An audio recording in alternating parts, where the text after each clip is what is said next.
Hey les potox, c'est Ontox et bienvenue dans cette nouvelle vidéo consacrée à la critique de l'épisode 30 de The Power, ou The Power comme l'a très gentiment fait remarquer ce commentaire. Comme d'habitude, ça va spoiler de partout, donc je vous invite à regarder l'épisode de votre côté dans un premier temps et ensuite à revenir sur cette vidéo pour qu'on puisse en discuter tous ensemble. Donc nous sommes de retour à la villa où Mai-san est à nouveau pour la troisième fois le Power Player. Donc la grande question est: qui est la cible masquée? Je t'avais dit justement au précédent épisode que les silhouettes avaient spoilé carrément le Power Player, c'est-à-dire Mai-san. Et finalement il s'avère qu'il spoil également la cible masquée, c'est-à-dire Marwa. Alors là, petit coup de gueule quand même pour ma part, parce que du coup il n'y a plus trop de surprises. En fait le suspense il est parti. Alors là encore ça peut aller, puisque bon c'est le tout début, en plus ça s'enchaîne, c'est du spoil mais c'est encore léger. En revanche, si l'identité de la cible désignée par Mai-san est réellement Kumba, là le spoil est un petit peu plus épicé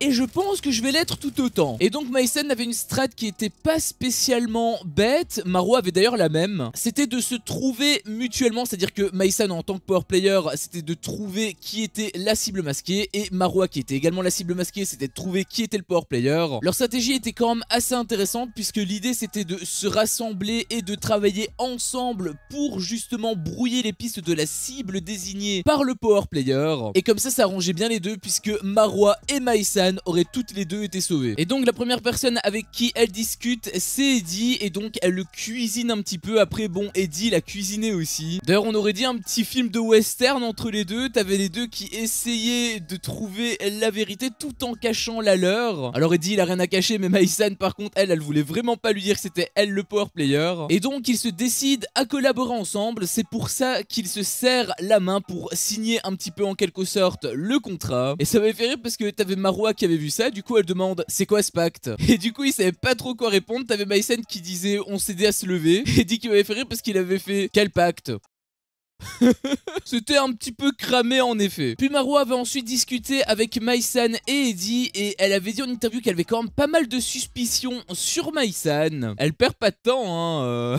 Et puis il y a une nouvelle soirée sur le thème des agents secrets qui démarre. Nico m'avait fait rire parce qu'il avait fait une roulade mais sur le canapé. Un vrai agent secret. Donc il s'amuse, mais sans oublier justement les enquêtes à côté. T'avais Marwa donc qui discutait avec Nicolas. D'ailleurs il y avait un petit passage qui m'avait fait rire, c'était le fait que Shona en fait elle voyait le reflet sur ses lunettes de Nicolas et de Marwa. Donc Nicolas et Marwa étaient derrière elle, apparemment elle voyait leur reflet. Elle disait même qu'elle allait les mettre tous les jours. Et donc Nicolas propose une alliance à Marwa. Il gratte vraiment à tous les râteliers hein. Après Marwa elle était pas dupe. Elle a ensuite parlé à Gab en tentant en fait de le manipuler, étant donné qu'elle l'a toujours là, elle forcément elle veut toujours sa vengeance. Et donc elle essayait d'apaiser les tensions, mais pour faire croire justement à Gab que tout allait bien, uniquement pour mieux lui mettre à l'envers par la suite. Comme elle l'a dit, elle est vraiment rancunière. À côté t'avais également Mai-san qui était assise sur le canapé à côté de Shona, il me semble que c'était Kumba, et elle avait fait une excellente réflexion en disant que justement Gab et surtout Marwa discutaient beaucoup ensemble, donc forcément l'un avait besoin de l'autre. En gros Marwa a utilisé la même stratégie que Mai-san. D'ailleurs Shona avait trouvé cette réflexion plutôt intéressante, donc elle décide de le noter sur son petit calepin. Et Mai-san, à sa grande habitude, a encore un petit peu taclé en interview Shona en disant que c'était une piètre enquêtrice. Alors honnêtement on dirait pas, parce qu'elle a l'air d'avoir quand même pas mal d'infos mine de rien. Elle en avait fait part justement à Eddie. D'ailleurs le montage était assez drôle, et quelque part c'est un petit peu triste quand il repense, parce que le montage la faisait passer un petit peu pour la meuf qui était complètement perchée, alors que je suis persuadé que les infos qu'elle a dans son calepin ça peut être extrêmement pertinent. Et en fait t'avais Eddie qui comprenait absolument rien, en même temps elle parlait assez vite et forcément elle est dans sa tête, donc elle comprend tout ce qu'elle raconte, mais Eddie lui il bitait absolument rien, et du coup il tirait des tronches un petit peu bizarres. Et t'avais un petit peu comme avec les apprentis aventuriers, il me semble que c'était Benoît en interview qui avait fait la même, où en fait t'avais le son qui était étouffé progressivement, ce qui faisait un effet un petit peu comique. Ça m'avait fait pas mal rire. Et puis ensuite vient les suspicions, où chacun doit s'asseoir sur le fauteuil en plein milieu du salon pendant que les autres leur posent des questions. Bon, Mai-san, elle, comme d'habitude, elle était fidèle à elle-même, hein, elle était très hautaine. On commence à y être habitué. Il y a eu également Kumba qui s'est assise sur ce fauteuil, et j'ai pas trop compris comment c'est s'est produit en fait. Mais Kumba a a commis une erreur. En fait, elle disait qu'elle aurait préféré avoir aucun des deux rôles, donc en utilisant le conditionnel comme si elle en avait un. Et en fait, j'ai pas trop compris comment elle en est arrivée là, puisque elle a aucun rôle en fait, hein. Il y avait aucun stress derrière. Elle a fait une boulette, mais un peu malgré elle. Après bon, quoi qu'il en soit, elle est pas du tout en danger, donc elle craint rien. En tout cas, si elle est pas la cible du power player. Eddie lui a ensuite demandé confirmation quand ils étaient en privé dans leur chambre. Et Kumba a toujours gardé le doute, ce qui a un petit peu agacé Eddie, même on dirait. Il avait l'air de l'avoir assez mal pris en interview, puisqu'il disait qu'il avait assez prouvé. Après bon, il avait quand même dit, au moins si elle est le power player, elle me mettra pas en cible. Dois-je rappeler qui t'a mis en cible quand t'étais le power player? Il y a eu aussi une petite dispute entre Mai-san et Gab. Bon, c'était encore une fois sur le ton de l'humour. Même si Gab, lui, il l'avait pas trop capté, on dirait. En même temps, Mai-san, elle était dos à lui. Je reconnais que l'ambiance, elle avait pas l'air ouf. Et donc, nous repartons au lendemain avec le petit-déj. Et ça fait un petit moment d'ailleurs qu'on l'a plus, puisque le power player a eu un pouvoir. Alors, celui-ci est un petit peu différent, puisque en fait, la victime ne va pas devoir manger un repas dégueulasse, mais simplement tenter de manger son petit déjeuner avec des grandes box.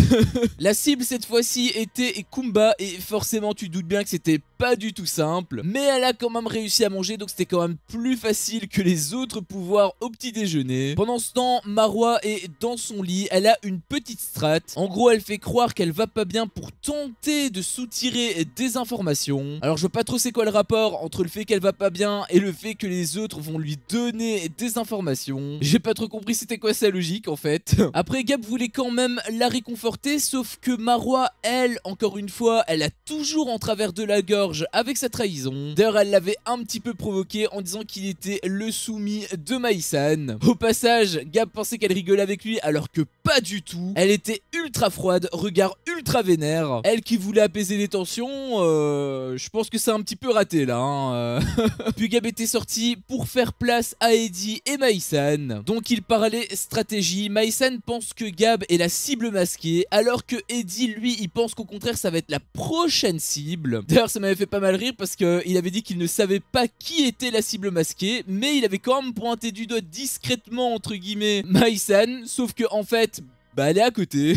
Mai-san, elle pensait que c'était Kumba la cible masquée, et Eddie a eu un comportement un petit peu bizarre, je dois le reconnaître, puisqu'en fait il était pas mal sur la défensive. Après, c'est peut-être une erreur involontaire, exactement comme Kumba avait fait sur le fauteuil. Et donc en fait l'hypothèse de Mai-san, c'était que Eddie était dans la confidence avec Kumba et que du coup il stressait pour protéger son secret. Alors l'hypothèse tient debout, mais tu sais très bien que c'est pas ça. Et puis l'alarme retentit pour indiquer un nouveau jeu. Les candidats se rendent donc dans le jardin et voient des triangles de différentes couleurs posés dans l'herbe. Tout au bout, il y a un panneau avec des crochets, où au-dessus de ces crochets, il y a également des triangles de différentes couleurs. Et donc le jeu est le suivant, ça se fait en trio et il y a 2 personnes sur les 3 qui devront faire l'épreuve avec les yeux bandés. La 3e personne sera le guide et l'objectif est bien évidemment de récupérer tous les triangles posés dans l'herbe et de les accrocher sur le panneau aux endroits correspondant aux bonnes couleurs. Ils vont également devoir respecter les consignes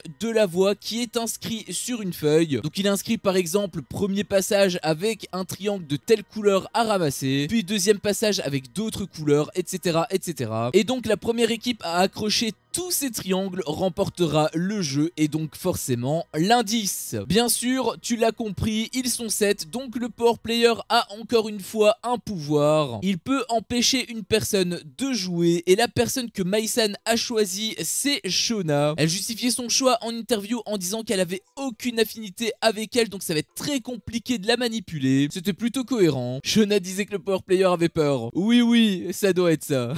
Nicolas avait proposé également une idée qui était pas si bête que ça, puisqu'il avait dit que l'un des 2 chefs était probablement le power player. En effet, comme c'est lui qui guide, il aurait pu donner de mauvaises indications pour justement saboter l'épreuve. Alors ça, c'est une idée pas mal sur le papier, puisque dans tous les cas, une des 2 équipes va remporter l'indice. Donc j'ai envie de te dire, autant que ce soit ton équipe, ça te fait toujours une personne de moins sur tes côtes. D'ailleurs, petite parenthèse, il espère toutes les semaines être le power player, mais honnêtement, vu comment il réfléchit et vu comment il réagit aussi, j'ose espérer qu'il va se montrer plus subtil, hein, parce que sinon... Et donc les équipes sont les suivantes. Tu as Maïsan et Eddie qui sont guidés par Gab d'un côté, et de l'autre tu as Nicolas et Kumba qui sont guidés par Marwa. Maïsan avait également justifié son choix en interview en disant que justement comme elle est avec des personnes qu'elle connaît et qu'elle apprécie, et dont elle est appréciée en retour, eh bien ce sera plus facile pour elle de les mener sur de mauvaises pistes, étant donné qu'ils lui font confiance. J'ai trouvé que c'était plutôt bien joué, sauf que bah apparemment Gab il est daltonien. Alors après ça allait, puisque on te demandait pas de différencier les couleurs mais de simplement les réunir. Ça n'avait aucun impact, heureusement pour lui. Et donc Maïsan était très excitée quand elle avait fait le jeu, ça aurait pu même paraître suspect. Elle confondait même sa droite et sa gauche. Bon, elle a quand même réussi à mettre un triangle jaune. Nicolas, lui, il me faisait pété de rire parce que en fait comme il avait les yeux bandés, bah il avait peur, du coup il marchait, mais il marchait un petit peu bizarrement, en fait comme s'il était dans des ronces, tu vois. D'ailleurs ça avait pas mal agacé Marwa parce qu'elle lui mettait la pression, elle lui disait allez dépêche-toi, dépêche-toi, et Nicolas il avait dit attends j'ai peur. Ce passage était vraiment hilarant. Eddie lui de son côté a été pas mal efficace puisqu'il a réussi à mettre 2 triangles en un coup. Bon de toute façon c'était les consignes de la voix puisqu'il était indiqué sur la feuille comme je te l'avais dit, mais il respectait à la lettre les directives de Gab, on aurait même dit un robot un peu quelque part. Pour moi c'était le meilleur de tout le jeu. Kumba elle arrive quand même à égaliser en mettant le triangle bleu et le triangle orange. Ce jeu était quand même assez serré, ils étaient au coude à coude, mais c'est finalement l'équipe de Marwa, Nicolas et Kumba qui l'emporte. D'ailleurs ça m'avait également beaucoup fait rire parce que sur le dernier passage de Kumba, on voyait des plans de Marwa qui donnaient des directives exactement comme Gab le faisait, et en fait on voyait que à côté d'elle, t'avais Nicolas qui était allongé sur le sol, complètement mort. Il était si fatigué que ça. Donc Gab bien évidemment en grand compétiteur qu'il est, il était énervé, il s'est même un petit peu disputé avec Maïsan. Maïsan se défendait mais même Eddie doutait d'elle puisqu'il disait qu'elle ne s'était pas donnée à fond. Après sa défense était plutôt pertinente étant donné que justement si elle était vraiment le power player, ce qui est le cas je le rappelle, elle aurait préféré tout simplement gagner l'indice, ne pas le donner justement à l'équipe d'en face. Après je pense que sur ce coup là elle était sincère, je pense pas qu'elle ait tenté de saboter justement l'épreuve, mais bon c'est vrai que au vu de comment elle avait joué, vu toute son excitation et tout, le fait qu'elle avait confondu aussi sa droite et sa gauche, c'est vrai que ça pourrait paraître suspect. Et il n'y a pas que Eddie qui a pensé ça puisque même Marwa était sur ses côtes. Maïsan doit vraiment faire attention cette semaine. En plus derrière elle demandait à ce que les autres lui partagent l'indice, elle avait demandé dans un premier temps à Marwa et ensuite à Nicolas. Je dois reconnaître que c'était assez drôle avec Nicolas, après je trouve que c'est quand même un petit peu abusé de sa part. Elle était vraiment insistante, comme si elle voulait absolument connaître l'indice. Alors, à mon avis, Maïsan devrait faire quand même un petit peu plus profil bas, parce que je pense que du point de vue des autres, avec tous ses comportements, le fait que justement elle soit ultra insistante, qu'elle soit aussi investie dans l'enquête cette semaine, c'est obligé, les autres doivent forcément penser qu'elle a un rôle. Peut-être pas en tant que power player, mais au moins en tant que cible masquée. Et pour Marwa, à mon avis,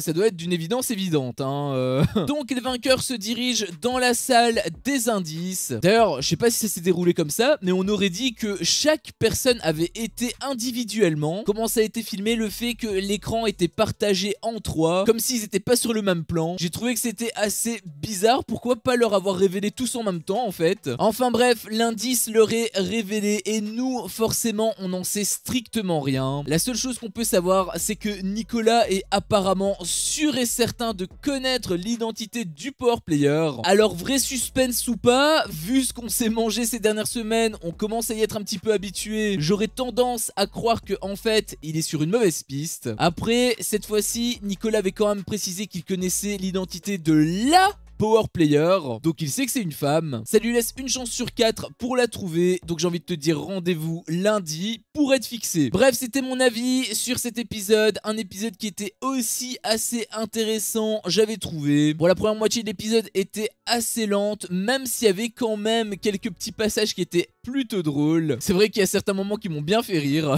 Il y avait aussi pas mal de stratégies. Après, on est en début de semaine et les enquêtes, c'est accessoirement le principe de l'émission. Donc le fait que ça discute beaucoup, c'est normal. Après, ça n'en reste pas moins intéressant. Et forcément, tout a commencé à s'accélérer avec le premier jeu. C'est dommage d'ailleurs que le montage l'a charcuté dans tous les sens. C'était ultra dynamique, c'était ultra rythmé, c'était super intéressant. Mais par contre, il s'est passé à une de ses vitesses. J'ai l'impression qu'il a duré 2 minutes. Et l'épisode se termine bien évidemment sur un cliffhanger. L'indice leur est révélé mais pas à nous, donc quel est cet indice? On nous laisse sur un Nicolas sûr de soi. Alors est-ce qu'il a vu juste ou est-ce qu'il est complètement à côté de la plaque? Un petit peu comme d'habitude, j'ai envie de te dire. N'hésite pas toi à me dire ce que t'en penses dans les commentaires. Sur ce, c'est la fin de cette vidéo. Si mon contenu te plaît, fais-le moi savoir en me laissant un énorme pouce bleu. À chaque fois que je vois ça, je vois que mon contenu plaît et donc moi ça me motive à continuer. Si t'es pas encore un peu tox, qu'est-ce que tu attends pour me défoncer ce gros bouton rouge? N'hésite pas à activer la cloche pour ne rien louper et je te dis à la prochaine pour une prochaine vidéo. Ciao.